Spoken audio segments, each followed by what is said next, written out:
Yeah, let's not mention that. We want them to be our new friends, remember? He glanced over at the werehusky for a moment before she shrugged. He was about to approach the natives when they stopped, lined up, and shouted out in unison. He backed up a step, but then as he watched, they started to dance and sort of sing at the same time. Are they bringing it? He asked as he looked at the others. Yeah, it does appear to have been brought. Sherry agreed. Oh, then it's on, Steve muttered. Larry, you're first. They waited for the natives to finish before Steve, Sherry, and Fenrina all began to clap together to get a beat going, before Steve and Sherry called out the magic words to summon forth a ghostly band to play for them. Larry waited for the ghost accordion to start to play before he advanced towards the natives and started with a dwarven leg dance. Soon he incorporated his warhammer into the routine, however, spinning it around and brandishing it throughout the dance.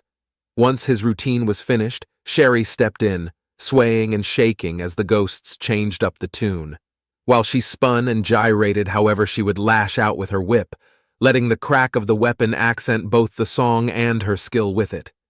As she jumped back, Steve jumped forward, pulling a small cylinder from his belt and spinning it in the air as it quickly extended out into a staff and either end burst into flame. Then he proceeded with his own dance as the ghostly band members began to use more drums to the time of his stomps. He twisted and spun the flaming staff in the air as he moved and finished by throwing it high into the air, only to catch it and use one burning end to blow a big breath of fire over the heads of the natives. When he was finished and jumped back, it was Fenrina's turn. Truthfully, Steve was very proud of how far she'd come with her dancing. When she'd first joined up, the only real dancing she'd seen was that lazy northern thing where they got in a circle and swayed around. Far too much smiling for Steve's tasted. The key to real good dancing requires an anger, a real pissed-off dignity. So now not only was she dancing properly, but she looked like she was so pissed off that she's showing how she would stomp a mud hole in their asses should they messed with her. It was as much of a display of her martial prowess as a dance, as she seemed to punch and kick at the air, finishing off with a flourish as she leapt into the air and pulled free her sword and shield in mid-air, landing with them at the ready. Once she was done, the ghost band vanished back into the ether, but Steve, Sherry, and Larry were all standing behind Fenrina at the ready. The natives, meanwhile, just looked around at one another for a moment, and then nodded before they began to clap for the performance. The biggest one in the cloak stepped forth then and spoke up in surprisingly clean common with only a bit of an accent. Very good, my friends. I take it you are the Steve? He asked as he stepped past Fenrina, hand extended. Steve went in for the Almarin forearm grab, followed by the more traditional shake, and nodded. That's me. But it's just Steve, or Spellslinger, and you are— I am king of the chiefs of all these islands. He swept his arm around them. But you may call me Dwayne. Dwayne? Steve asked with surprise. Dwayne, the native replied with a nod. Okay. Dwayne, this is Sherry, Larry, and Fenrina. He introduced each other, member of the group, in turn as Fenrina put away her sword and shield so she could greet the king properly. Very good dancing to you all. I am most pleased that you understood the nature of being brought upon. The big native laughed then and gave Steve a pat on the back which nearly knocked him forward. Ah, yeah. Steve coughed and tried not to wince after the pat on his back. You were told to expect me? Yes. We were visited by your mother. The king nodded, which made Steve blink in confusion. What? My mom? He glanced around the island in surprise, wondering just how his mother had even made it here, or why. Yes. The native nodded and smiled big. She made of the starry night sky, yes? Ooh, no, she's my boss, not my mother. Steve explained, but the king frowned. Is this not so? These words? Boss is parent? He asked then, and Steve shook his head. No, she's like my chief. Boss is chief. Sort of. I'm not her son either way. Steve explained. But, certainly thank you for the greeting. Did she tell you we were here to retrieve the artifacts from your volcano? Of course. You are here to pass the test of friendship and retrieve our holy relics to return them to us. Through this ceremony, my place as King of Chiefs will be secured. But first, you are our guests."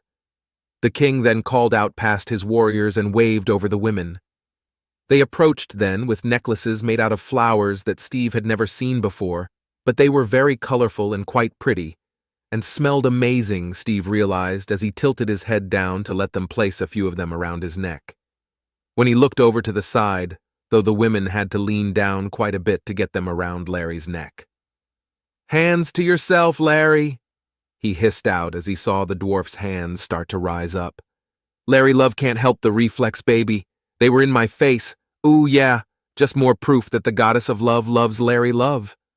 Steve rolled his eyes as the dwarf said that, but he couldn't really do more as the native king, Dwayne, wrapped an arm around his shoulders and began to lead him forward. "Tell then, Steve, do you enjoy my island?" he asked. "Well, I've only seen the beach so far, but this place looks and smells amazing, and your people are beautiful," he muttered as they walked through the crowd of natives now who began to follow along in a cluster with the adventuring group. "Ah, yes. Thank you for noticing. It is because we throw the ugly ones into the sea." He laughed deep then, and Steve nervously laughed as well, but to be perfectly honest, he wasn't positive it was a joke. Before he could ask, though, the king went on. "I was told your people may have need of friends. Now that I am Kings of Chiefs, I too am looking for friends for my people. This is a most joyous occasion, I dare say. You shall be our guests tonight for a great feast once you return from the volcano." The king was walking Steve through the trees that lined the beach, and he got to see that they weren't far from a large, lush bay where they natives had set up their town. What surprised him most wasn't the size of the village, however, but the size of the boats. To him, they looked like a mix between a canoe, a raft, and a proper ship. Rather than a single hull like he was used to seeing, they would have 2 or even 3 smaller sections in the water connected to a raised raft in the middle. "Your boats are incredible," he mentioned as they approached, but he could only focus on them for a bit before he smelled something in the air. "What is that amazing smell?" "That is some of the food we are cooking for dinner tonight? That is chicken smothered in, what is the word? It is smashed cooked fruit.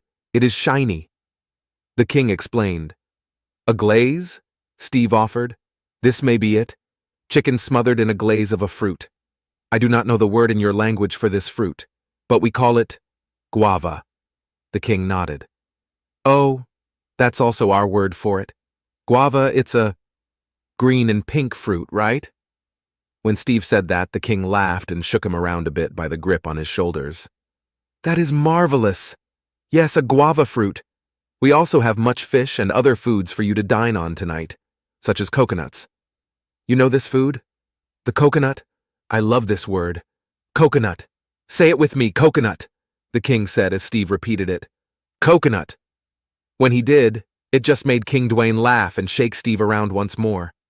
As they walked further into the village, Steve looked around at the people and noticed how happy everyone looked. Then again, he couldn't think of a reason why they wouldn't be. Their islands were gorgeous. Their people were gorgeous. The weather was amazing. The food smelled amazing. And really just about everything smelled amazing. He watched several islanders out in the bay moving around on planks of wood that they'd get up on as a wave swept through, and they'd ride it a ways before either falling off or jumping off and swimming back out with the board. "I'm so glad I wasn't born here," Steve muttered without realizing it. "What? Why is that?" the king asked, sounding concerned. "Oh, because if I was born here, I never would have wanted to leave," Steve explained, which made the king laugh all over again. "I like you very much, Steve. I look forward to our feast tonight. I am sure you will survive the perils to be found in Mount Hakehakachgakak. Excuse me, there was something in my throat. Mount Maikai. It is just through Huli Rock and past Kumauke Kulana Caverns. You cannot miss it. Just look for the lava." He waved up past the town as Steve began to tilt his head up and finally saw the mountain at the center of the island whose top was spewing fire, smoke, and lava, even as he watched.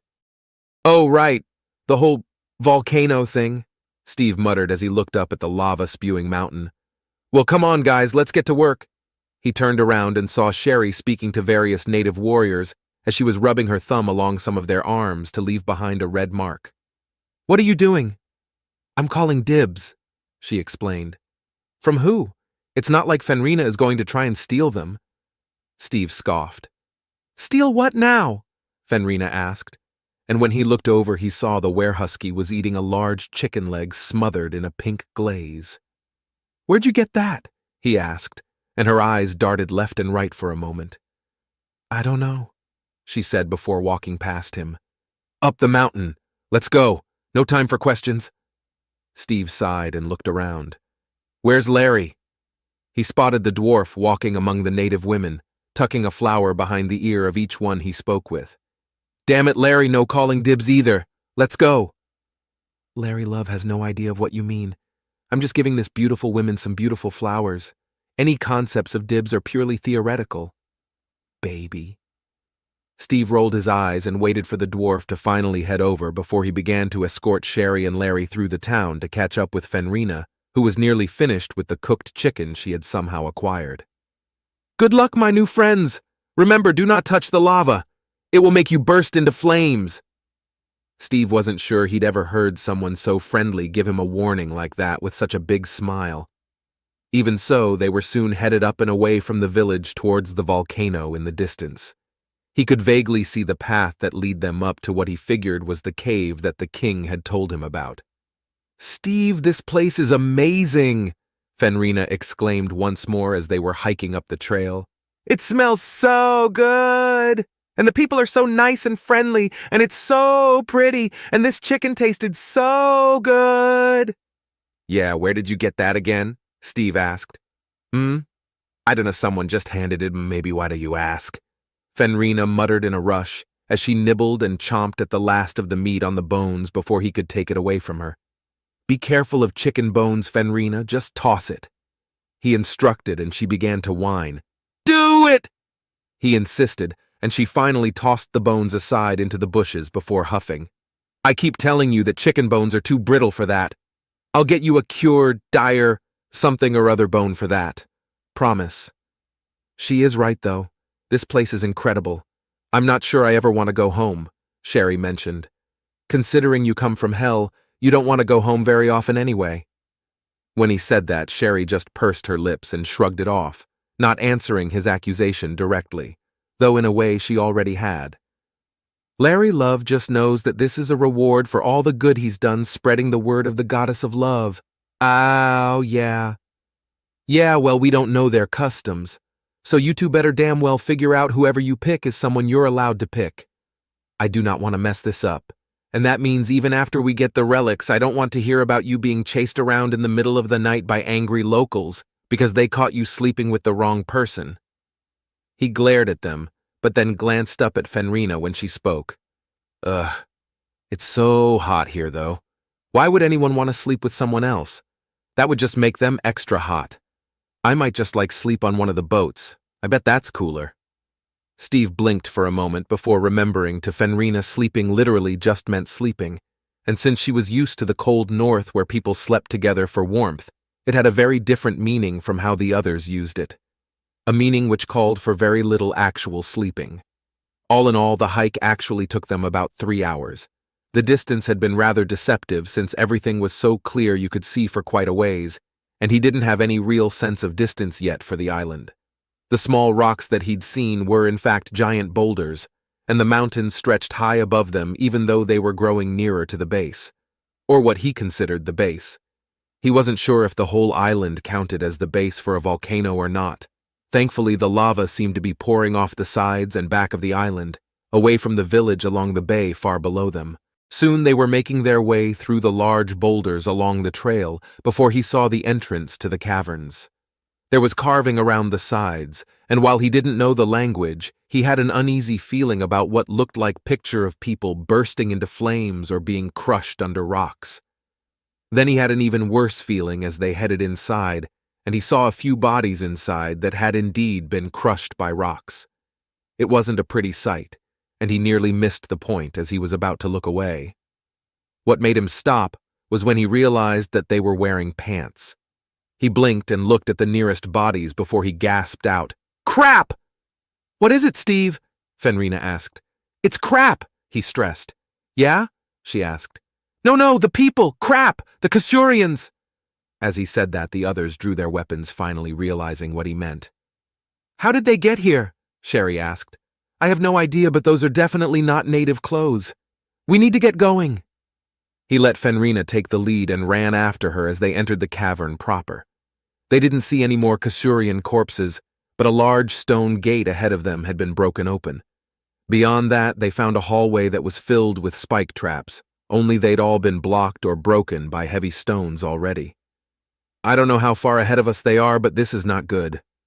Steve sighed as they moved along through the hall, trying to be quick without triggering anything the Kasurians had missed. Once they were through the first trap hall, they came across the broken remains of what looked like giant crabs made from rock. They must have been guardians protecting the place, but as much as Steve hated crap, he knew they were able adventurers and had clearly defeated them with ease. "What do they even want?" Sherry asked, as they began to navigate the bits and pieces of rock crabs strewn about the place. "The relics. Gotta be. King Dwayne said something about the relics being used to secure his rule as king, I think. Maybe they're going to try and make him swear loyalty to them instead?" Steve asked with a shrug. When they came to the next junction, there were 2 broken doorways, but both were pitch black, and he couldn't really see any sign as to which one they had taken. When he looked around, however, he spotted a figure off to the side sitting in a chair that looked like an extra-large version of the wooden figures he'd seen in the village. He was made of wood, with a large rectangular head, with bright paint along his body and especially his face. However, there was smoke rising up from a scepter or crystal tube of some sort next to him. Hey, you!" Steve said as he got closer, but the figure didn't move. He waved a hand before him and snapped as the figure finally jerked. Whoa, sorry, man. I was totally spacing there." The figure trailed off. "What are you?" Steve asked the wooden creature. "I'm a tiki man." As he said that, a puff of smoke came out of his mouth and he coughed a few times. "So, which way are we supposed to go?" Steve asked, pointing back at the doors. Like, whichever one you think. It's like the challenge, you know?" the tiki said, which explained very little to Steve. Yeah, we passed the challenge already." He tried. "Whoa, you did? Whoa, that's cool, man." Then he trailed off and Steve nodded slowly. "Yeah, so you were showing us the way to go," he continued. "I was?" the tiki asked, seeming surprised. "Yeah, 'cause we passed the challenge," Steve insisted. "Whoa, you did? Whoa!" As the tiki said that, Steve frowned and tried a different route. He waited for the tiki to drift off for a bit before speaking again. "Yo, man, you want us to pick up snacks, right?" When he said that, the tiki looked at him more directly. "Ooh, yeah, that would be great. Yeah, snacks." Steve nodded. "You just gotta let us through so we can get snacks. Gotta take the shortcut to go faster." This time the tiki stood up from his rock throne. "Yeah, good idea, man." He pushed in a stone on the side and the throne slid away to reveal a passage beyond. "But be careful. I don't think I fed her lately. Don't want to be the snack, right, huh? Huh? Yeah. Don't want to be the snack." Steve nodded before Fenrina led the way into the passage and he followed. Once all 4 were inside, the throne behind them slid back into place, locking them inside. "Okay, so be prepared for something large to try and eat us." "What do you think it is?" Fenrina asked. "I just hope it's not a spider. I hate giant spiders," Steve muttered. "In a volcano on a tropical island? Is that thematically connected?" Sherry asked.